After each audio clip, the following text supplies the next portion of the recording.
One of the things that was very important in our build-out is handling sustainability initiatives really in two areas. We wanted LEED certification, and we went for and achieved gold, and then we also wanted to change the way that we do business every day. And we've implemented certain operational protocols really to help the environment.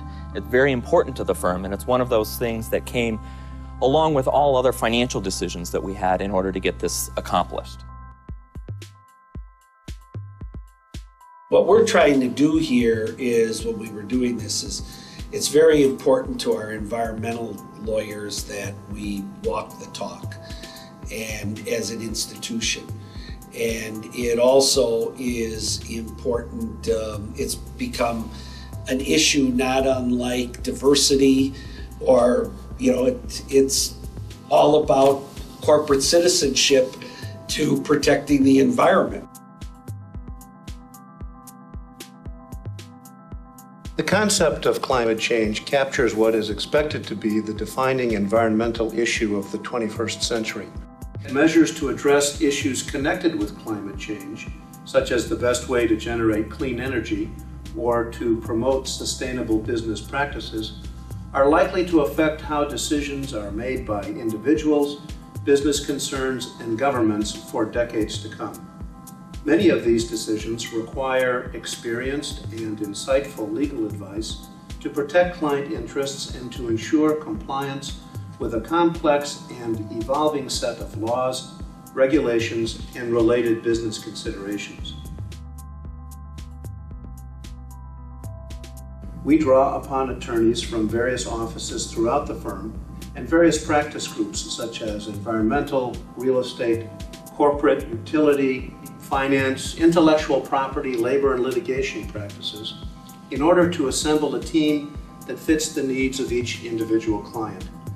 After all, a client investing in a solar project in Arizona has different needs than a manufacturing concern in the Midwest trying to reduce its carbon footprint, or a client planning to construct a green building in Florida. Many companies who have been fairly happy to just buy their power off the grid or from their natural gas pipeline may be actually looking at different sources or alternative sources of energy that they can implement at their facilities. And they probably will be looking for ways from cradle to grave, so meaning from their raw materials that come in from their suppliers who supply the parts and the pieces that go into their product, the supply chain. Everybody from one end to the next will be looking at ways that they can reduce their greenhouse gas emissions. So these utilities are building wind generating stations, they're building solar generating stations, they're working on biofuels, often in conjunction with one of their customers, and they're looking for ways to bring in alternative energy into their mix of power so that they can both reduce their greenhouse gas emissions and comply with the various state regulations. Greenhouse gases and their impact on climate change that need to be addressed are a significant issue. Examples of our legal work with utilities include providing advice to a significant utility regarding the proposed carbon capture and storage regulations, providing ongoing advice to clients regarding US EPA's proposals to regulate greenhouse gases under the Clean Air Act, defending client air permits against challenges related to greenhouse gas emissions, and finally, advising clients regarding proposed cap and trade systems.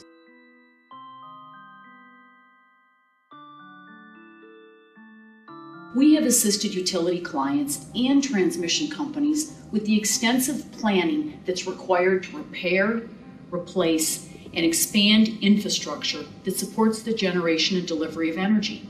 Also, one of the most significant challenges with the use of renewable energy projects is the lack of transmission line and infrastructure to get the power from where it's produced to where it needs to go.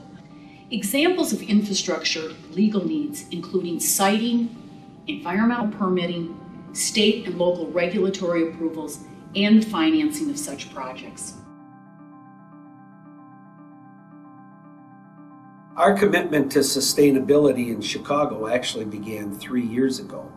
When we first started to embark on seeking a new place for our Chicago office, we instructed our brokers to include LEED and sustainability issues as a criteria for selecting from among several different developments. We were very pleased to select the Hines development, which was designed LEED, and 3 years later the project was completed.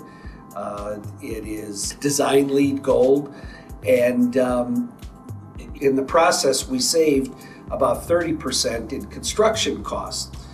And what is the real frosting on the cake is that as a result of these efforts, we will continue to save about 20% in our ongoing operating costs.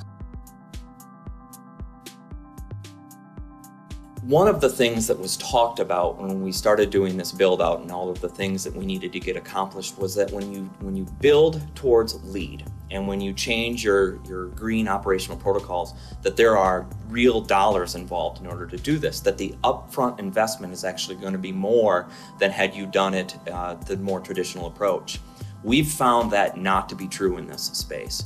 We were able to build LEED Gold in our commercial interiors for about 30% less than what other law firms are able to build out in their space. LEED and the sustainable protocols that we put in place, they came first. They were important. They were right up there with everything else, financially oriented, any of our other build out items, and we really took them into consideration when building out this space.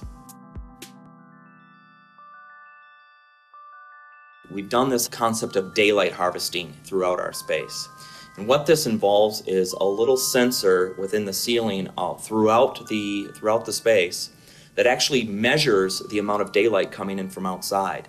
Based on those measurements, it reduces the amount of light in the space to allow the daylight to actually permeate the space. Another area where we looked to implement within our space are the glass front walls throughout all of the perimeter offices and conference rooms. So staff who normally wouldn't see daylight during the day now does have an opportunity to see outside, to have the great views, and the daylight itself is just a much healthier work environment and offers a much healthier work environment for all of our staff.